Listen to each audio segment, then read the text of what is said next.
안녕하십니까? 8월의 세 번째 주일, 8월 15일 주일에 하나님의 평안으로 인사드립니다. 오늘도 저희 살아나서 살리는 교회에서는 사도행전 강해가 계속해서 진행됩니다. 오늘도 하나님의 말씀이 우리 삶 가운데 찾아와 우리의 삶이 되는 귀한 시간이 되기를 소망합니다. 어느덧 사도행전 강해도 24번째 시간입니다. 오늘은 사도행전 24장 24절에서 26절을 본문으로 하여 믿음과 동시에 드는 마음을 버리는 네 가지 열쇠에 대해서 함께 나누도록 하겠습니다. 먼저 세 번역으로 준비된 본문부터 함께 읽어보도록 하겠습니다. 며칠 뒤에 벨릭스가 유대 여자인 자기 아내 드루실라와 함께 와서 바울을 불러내어 그리스도 예수를 믿는 믿음에 관하여 바울이 설명하는 것을 들었다. 바울이 정의와 절제와 장차 올 심판에 관해서 말할 때에 벨릭스는 두려워서 이제 그만하면 되었으니 가시오. 기회가 있으면 다시 당신을 부르겠소 하고 말하였다. 동시에 그는 바울에게서 돈을 받을까 하고 은근히 바랐다. 그래서 그는 바울을 자주 불러내어 이야기를 나누었다. 아멘. 혹시 중식당에 가면 저와 같은 고민을 하는 분이 계신지 모르겠습니다. 저는 중식당에 가면 늘 짜장면과 짬뽕 사이에서 고민합니다. 분명 짜장면을 먹으러 간 것이었는데 메뉴판을 보는 순간 짬뽕이 맛있어 보이기 시작합니다. 다행스럽게 그 고민을 해결해 줄 짬짜면이 있어 주문하지만 이상하게 그 짬짜면으로는 만족이 되지 않습니다. 분명히 하나를 선택하지 못했으니 두 가지를 한 번에 주는 메뉴로 만족해야 하는데 무언가 부족하고 모자란 느낌이 드니 말입니다. 그래서 중식당을 나서면서 차라리 짜장면이나 짬뽕 중 하나만 먹을 걸 그랬다고 후회하면서 스스로를 탓하기까지 하는 저는 참 이상한 사람입니다. 동시에 품지 말아야 할 두 가지 마음이 자신도 모르는 사이에 마음 한켠에 자리 잡은 경험이 한 번쯤은 있으실 거라 생각됩니다. 저는 사도행전 강해를 진행하면서 특별히 바울을 보면서 이런 두 마음을 품을 때가 많습니다. 바울에 대한 존경과 바울에 대한 질투가 동시에 있기 때문입니다. 사도행전에서 보여주고 있는 바울의 믿음의 모험에 진심 어린 박수가 나오면서도 동시에 바울이 조금이라도 소위 인간적인 모습을 보여주며 고난을 겪게 되면 그래, 바울도 역시 평범한 사람일 뿐이야 라는 이상한 안도감도 생기는 질투의 마음이 제 안에 존재하고 있습니다. 동시에 두 마음을 품는 것은 가식과는 조금 다른 이야기입니다.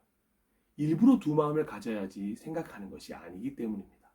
물론 사람들 중에는 일부러 다양한 마음을 가지는 사람들도 있습니다. 그런데 동시에 두 마음을 품는 것은 일부러 그러는 것이 아니라 자신이 원하지 않지만 동시에 두 마음이 품어지는 것입니다.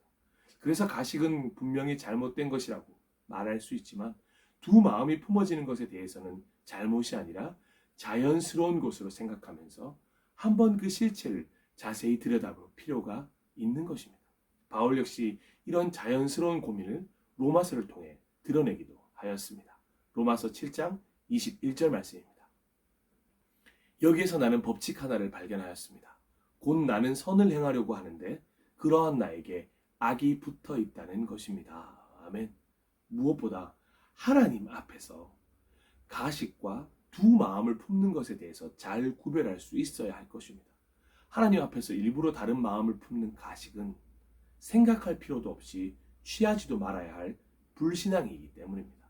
가식은 믿음과 동시에 찾아오는 것이 아니라 믿음이 없어서 찾아오는 것이기 때문입니다. 하지만 하나님 앞에서 자신도 모르는 사이에 믿음과 동시에 두 마음을 품게 된 것을 발견했다면 그때부터는 하나님의 말씀을 통하여 변화가 시작되어야 하는 순간이 찾아온 것입니다. 하나씩 하나씩 믿음과 동시에 찾아온 마음이 무엇인지 들여다보고 그 마음을 점검해서 필요하다면 믿음으로 하나 되게 하고 필요 없다면 조금씩 내려놓음으로 결국 믿음만이 자리 잡게 만들어야 하는 것입니다. 그래서 저는 신앙이란 믿음과 동시에 찾아오는 다른 마음을 버리는 여정이라고 생각하고 있습니다.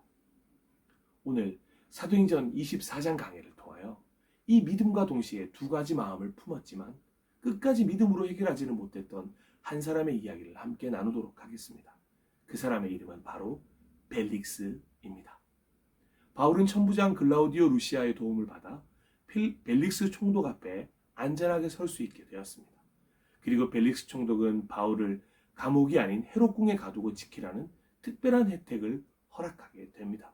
그래서 바울은 죄인의 입장이긴 했지만 꽤 괜찮은 대접을 받을 수 있게 됩니다. 그렇게 가이사랴에 온 지도 5일이 지났습니다. 사도행전 24장 1절입니다. 닷새 뒤에 대제사장 아나니아와 몇몇 장로와 더둘로라는 변호사와 함께 내려와서 총독에게 바울을 고소하였다. 아멘. 정말 대단한 열정의 소유자들입니다. 예루살렘에서 가이사랴까지 찾아와서 그것도 변호사까지 대동하고 총독에게 바울을 고소하는 대제사장 아나니아입니다. 이런 열정이 하나님을 알고자 하는 마음과 연결되었다면 얼마나 좋을까요? 그랬다면 유대인들에게 진짜 하나님의 말씀을 전할 수 있었을지도 모르는 일입니다. 그렇게 바울을 불러내어 벨릭스 앞에서 대제사장 아나니아 일행은 최선을 다해 바울을 고소합니다. 혹여나 벨릭스 총독의 마음이 틀어질까 노심초사하면서 먼저 벨릭스 총독을 향한 찬사를 보낸 후에 바울에 대해 이렇게 이야기합니다. 5절에서 6절 말씀입니다. 우리가 본 바로는 이 자는 연병 같은 자요, 온 세계에 있는 모든 유대 사람에게 소란을 일으키는 자요, 나사렛 도당의 우두머리입니다. 그가 성전까지도 더럽히려고 하므로 우리는 그를 붙잡았습니다. 이상하게 분명히 고소인데 칭찬 같다 보이는 것은 왜일까요? 그동안 바울이 한 노력은 정말 헛된 것이 아니었습니다. 그만큼 바울의 선교 여행이 파급력이 대단했다고 지금 인정하고 있는 것입니다. 그리고 더둘로라는 변호사는 자신의 직업이 변호사라고 하기에 민망할 만큼 누가 듣기에도 억하심정 외에는 인과관계나 논리가 없는 변호를 하고 있음을 볼 수 있습니다. 소위 팩트가 없는 변호입니다. 그래서 총독이 그저 바울을 신문하여 보라고 권하게 되는 것입니다. 8절에서 9절 말씀입니다. 총독님께서 친히 그를 신문하여 보시면 우리가 그를 고발하는 이유를 다 아시게 될 것입니다. 그러자 유대 사람도 이에 합세해서 그의 말이 모두 사실이라고 주장하였다. 아멘. 하지만 벨릭스 총독은 아나니아 일행의 고소에 아랑곳하지 않고 바울에게 오히려 자신을 변호할 기회를 허락하게 됩니다. 그러자 바울은 더둘로와는 다르게 인과관계와 논리, 팩트를 가지고 자신을 변호하기 시작합니다. 11절에서 13절 말씀입니다. 내가 예루살렘에 예배하러 올라간 지 열이틀밖에 되지 않았다는 것은 총독님께서도 곧 아실 수 있습니다. 그리고 나를 고발한 사람들은 내가 성전에서나 회당에서나 성내에서 누구와 논쟁을 하거나 군중을 선동해서 모으거나 하는 것을 보지 못하였습니다. 지금 그들은 내가 한 일을 들어서 고발하고 있지만 총독님께 아무 증거도 제시할 수 없습니다. 아멘.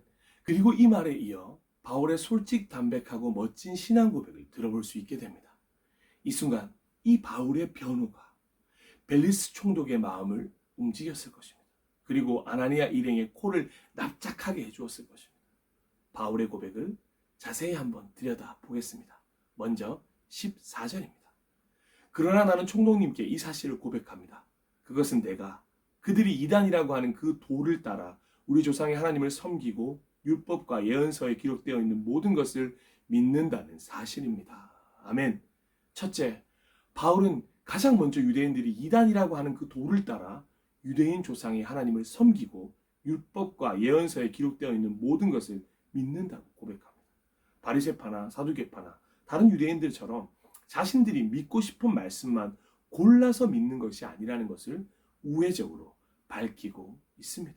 여기에 믿음과 동시에 찾아오는 마음을 버릴 수 있는 첫 번째 열쇠가 있습니다. 바로 하나님의 말씀을 나의 기준으로 필터링하지 않는 것입니다. 하나님의 말씀을 자신들의 기준으로 필터링하지 않았다면 아나니아 일행 역시 진작의 그리스도인들이 되었을 것입니다.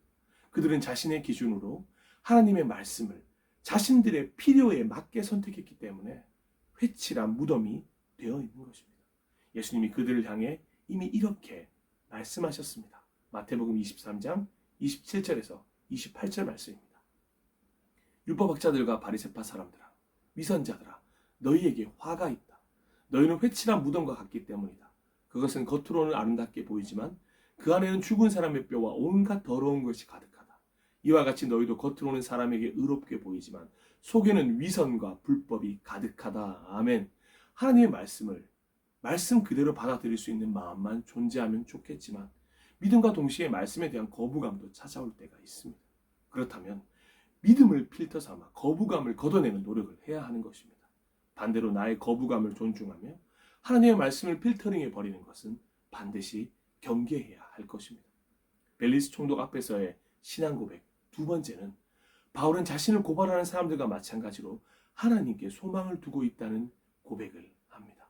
그리고 의로운 사람들과 불의한 사람들이 다 같이 부활하리라는 희망을 가지고 있다고 말하며 자신은 그 부활의 희망을 하나님과 사람 앞에서 거리낌 없는 양심을 가지려는 노력으로 증명하고 있다고 이야기합니다. 15절에서 16절입니다. 그리고 나는 하나님께 소망을 두고 있는데 나를 고발하는 이 사람들도 그 소망이 이루어지기를 고대하고 있습니다. 곧 그것은 의로운 사람들과 불의한 사람들의 부활이 장차 있으리라는 것입니다. 그러므로 나도 언제나 하나님과 사람들 앞에서 거리낌 없는 양심을 가지려고 힘쓰고 있습니다. 아멘. 여기에 믿음과 동시에 찾아오는 마음을 버릴 수 있는 두 번째 열쇠가 있습니다. 믿음과 동시에 찾아오는 마음이 하나님과 사람 앞에서 거리낌이 없는지를 생각해 보아야 하는 것입니다. 하나님 앞에서도 사람 앞에서도 가져도 되는 마음인지 점검해야 한다는 것입니다.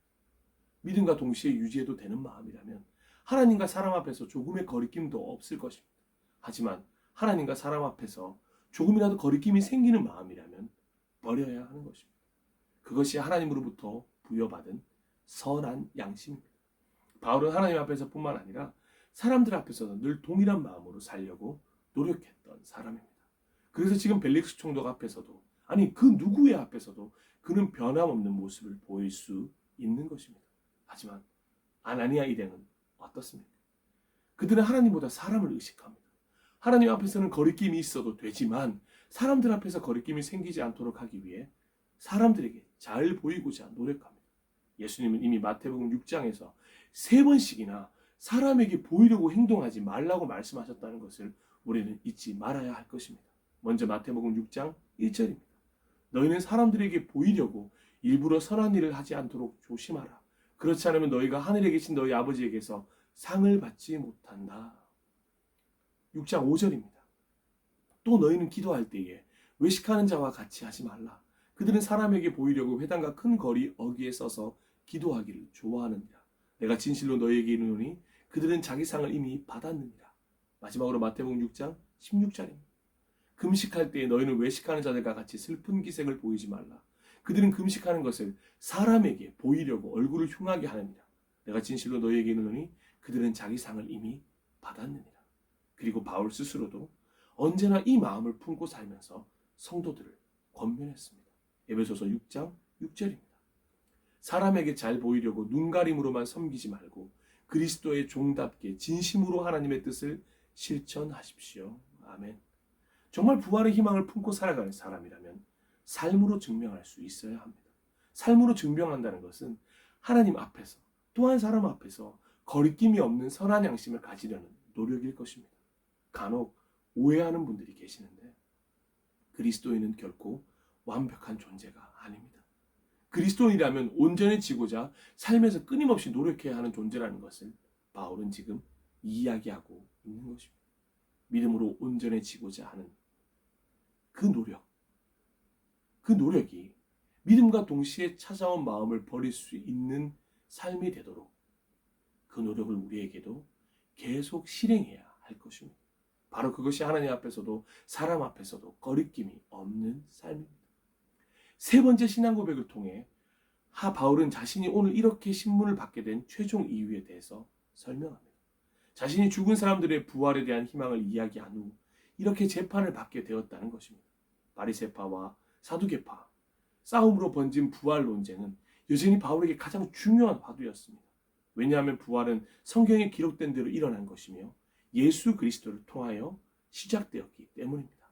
사도행전 24장 21절입니다. 다만 나는 그들 가운데 서서 말하기를 오늘 내가 여러분에게 재판을 받고 있는 것은 죽은 사람들의 부활과 관련된 문제 때문입니다 하는 이 한마디 말을 부르짖었을 뿐입니다. 아멘. 여기에 믿음과 동시에 찾아오는 마음을 버릴 수 있는 세 번째 열쇠가 있습니다. 믿음과 동시에 찾아오는 마음이 말씀과 관련이 있는 것인지를 생각해 보아야 하는 것입니다. 바울은 성경에 기록된 대로 그리고 예수님이 보여주신 대로 죽은 사람들의 부활에 대한 희망이 거짓이 아니었음을 분명히 믿고 있습니다. 그런데 예수 그리스도를 믿지 못하는 이들이 이야기하는 부활은 성경에서 이야기하는 부활이 아니었습니다. 바리새파 사람들이 부활에 대한 같은 소망이 있었긴 했지만 바울이 이야기하는 성경에 기록된 부활과는 완전히 다른 이야기일 수밖에 없는 이유가 바로 예수 그리스도를 그들은 믿지 않았기 때문입니다. 믿음과 동시에 찾아오는 마음이 말씀과 관련된 것이라면 버릴 필요가 없습니다. 더 많은 묵상을 통해 믿음을 성장시키는 밑거름이 될 것입니다. 하지만 믿음과 동시에 찾아오는 마음이 말씀과 전혀 관련된 것이 없는 것이라면 신속히 버려야 합니다. 하나님이 말씀하신 것과 반대라면, 예수님이 살아오신 삶과 반대라면, 하나님의 나라와 반대라면, 세상 것이라면, 세상에 속한 이야기라면, 세상의 방법이라면, 세상과 관련된 그 어떤 것이라면 반드시 버려야 하는 것입니다. 그런데 신기하게 벨릭스도 이 도와 관련된 일을 이미 자세히 알고 있었습니다. 그래서 자연스럽게 바울의 편을 들어주게 된 것입니다. 사도행전 24장 22절에서 23절입니다. 벨릭스는 그 도와 관련된 일을 자세히 알고 있었으므로 천부장 루시아가 내려오거든 당신들의 소송을 처리하겠소 하고 말하고서 신문을 연기하였다. 그리고 백부장에게 명령하여 바울을 지키되 그에게 자유를 주고 그의 친지들이 돌보아주는 것을 막지 말라고 하였다. 아멘. 이미 예수님의 부활에 대한 소식을 알고 있었던 것입니다. 사실 벨릭스는 그 도와 관련된 일이 자꾸만 신경이 쓰였던 사람이었습니다. 벨릭스의 마음에도 두 가지 마음이 생기기 시작한 것입니다. 자신의 현실에 대한 마음과 동시에 믿음에 대한 관심이 찾아오게 된 것입니다. 그래서일까요? 처음부터 벨릭스는 바울에게 계속 환대를 베풀어 주는 것을 볼 수 있습니다. 또한 자주 바울을 불러내어 예수 그리스도를 믿는 믿음에 관하여 바울이 설명하는 것을 듣게 됩니다. 유대인 안에 드루실라의 영향도 분명 있었을 것입니다. 다시 한번 오늘 본문이었던 사도행전 24장 24절에서 26절을 읽어보도록 하겠습니다. 며칠 뒤에 벨릭스가 유대 여자인 자기 아내 드루실라와 함께 와서 바울을 불러내어 그리스도 예수를 믿는 믿음에 관하여 바울이 설명하는 것을 들었다. 바울이 정의와 절제와 장차올 심판에 관해서 말할 때에 벨릭스는 두려워서 이제 그만하면 되었으니 가시오. 기회가 있으면 다시 당신을 부르겠소 하고 말하였다. 동시에 그는 바울에게서 돈을 받을까 하고 은근히 바랐다. 그래서 그는 바울을 자주 불러내어 이야기를 나누었다. 아멘. 바울은 벨릭스 앞에서도 벨릭스가 듣기 좋은 말로 변형해서 벨릭스의 마음에 들기 위한 어떤 이야기를 한 것이 아닙니다. 바울은 오로지 말씀을 통하여 정의와 절제와 장차올 심판에 대해서 말했습니다. 예수님이 이 땅에 오셔서 3년간의 공생애를 통하여 말씀하신 내용입니다. 바울은 실로 예수님의 말씀을 그대로 전한 것입니다. 그런 말씀을 듣자 벨릭스는 두려운 마음이 들었습니다. 이제 자신의 현실에 대한 마음과 동시에 믿음에 대한 관심, 그리고 동시에 두려움도 찾아오게 됩니다. 점점 더 벨릭스의 마음이 복잡해집니다. 그런데 또 벨릭스에게는 하나의 마음이 더 있었습니다. 벨릭스는 바울에게서 뇌물을 받을 것을 은근히 바라는 마음도 있었던 것입니다. 아마 바울을 환대해 주는 것에 대한 대가를 요구한 것이라 생각됩니다. 당시 흔하게 이루어진 일례대로 바울이 행동해 주길 바랬던 것입니다. 뇌물은 오늘과 변함없이 예전에도 존재하고 있었음을 알 수 있습니다. 여기에 믿음과 동시에 찾아오는 마음을 버릴 수 있는 마지막 열쇠, 네 번째 열쇠가 있습니다. 믿음과 동시에 찾아오는 마음이 무엇인가 세상적인 대가를 바라는 욕심과 관련이 있는 것인지를 생각해 보아야 하는 것입니다. 믿음을 가지게 된다면 내게 무슨 유익이 있는가부터 생각하게 되는 것입니다. 실로 믿음을 가지게 된다면 엄청난 유익이 있습니다. 하나님의 나라의 시민권을 소유한 하나님의 자녀가 됩니다. 창조주 하나님의 통치를 받게 됩니다. 그리스도가 나의 주인이 되십니다. 성령님이 나와 늘 동행하십니다. 정말 놀라운 혜택 아니겠습니까? 하지만 이런 유익을 이야기하는 것이 아니라 믿음을 가지는 대신 세상적인 대가를 바라는 욕심이라는 유익을 소망하고 있다면 과감히 버려야 하는 것입니다. 혹시라도 믿음과 동시에 만사형통이라는 욕심을 품고 있지는 않습니까? 혹시라도 믿음과 동시에 신분 상승에 대한 욕구를 품고 있지는 않습니까? 혹시라도 믿음과 동시에 이 땅에서 보상받는 삶에 대한 마음을 은근히 품고 있지는 않습니까? 모두 믿음과 동시에 갈 수 없는 마음들입니다. 모두 버려야 합니다.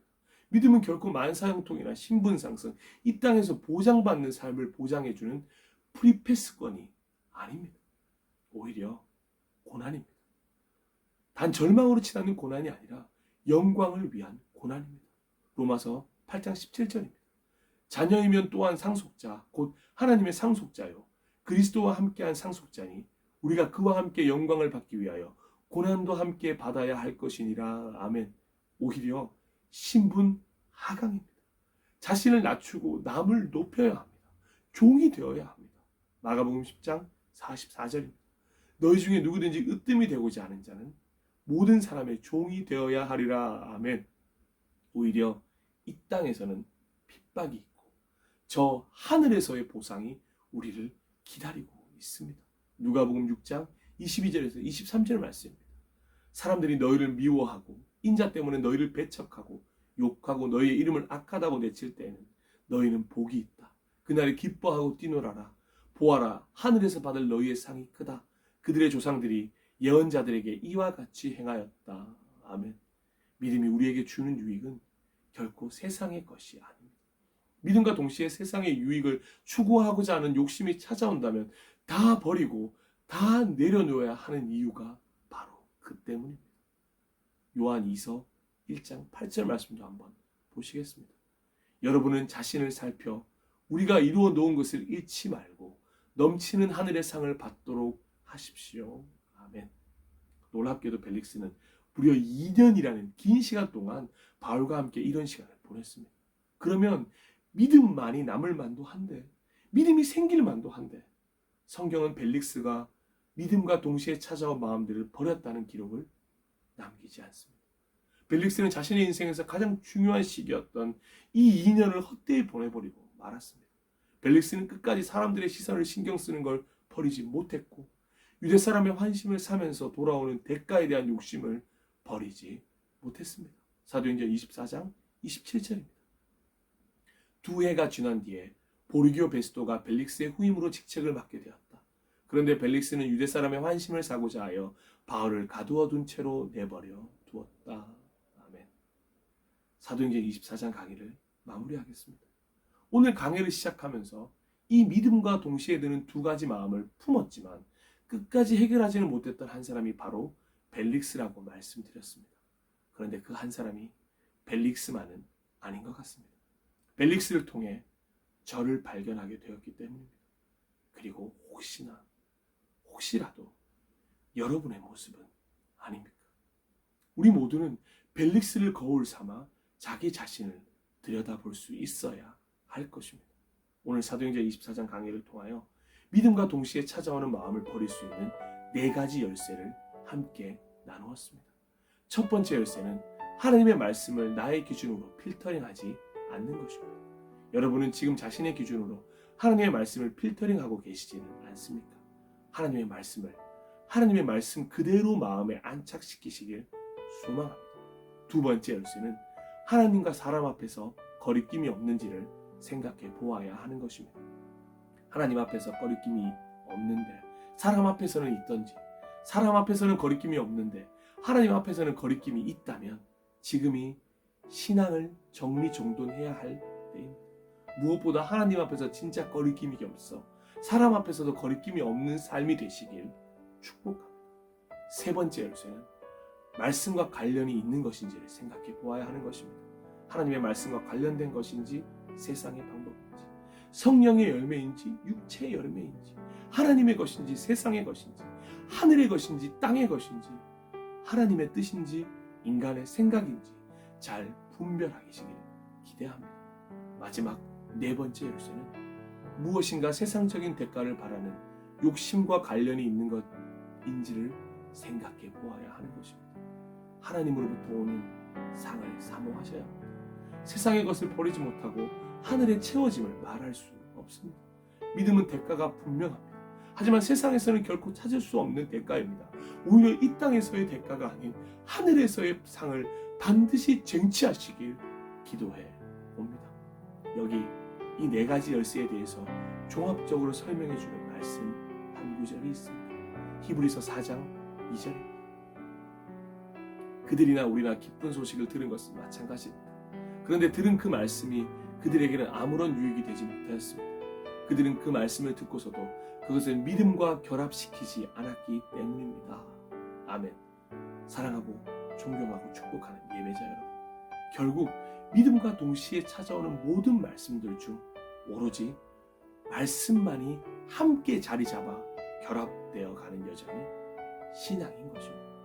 믿음과 동시에 찾아오는 모든 마음들이 말씀이 아니라면 함께 자리 잡지 못하도록 버려가야 하는 여정이 또한 신앙입니다. 그것이 주님을 따라가는 길입니다. 십자가의 길이고 생명의 길입니다.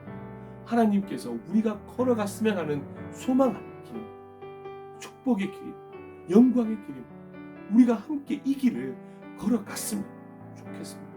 오늘 8월 15일 주일은 사도행전 24장 강해를 거울 삼아 스스로를 돌아보는 귀한 시간으로 만들어보는 건 어떨까요? 부디 벨릭스와 같이 믿음과 동시에 찾아온 마음들을 버리지 못한 채 소중한 시간을 놓치게 되는 길을 걷지 않게 되기를 간절히 진심으로 소망합니다. 잘 버림으로 말이야. 시편에 등장한 다윗의 고백이 오늘로부터 저와 여러분의 고백이 되기를 축복합니다. 기대해 봅니다. 시편 26편 1절입니다. 여호와여, 나에게 죄가 없음을 밝혀주소서.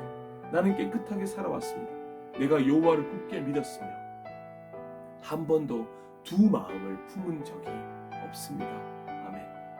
마지막으로 믿음과 동시에 찾아온 마음들을 잘 버리고 말씀과 결합하여 멋진 신앙을 이루어낸 믿음의 선배 야고보의 권면을 함께 나누도록 하겠습니다. 하나님께로 가까이 오십시오. 그리하면 하나님께서 가까이 오실 것입니다.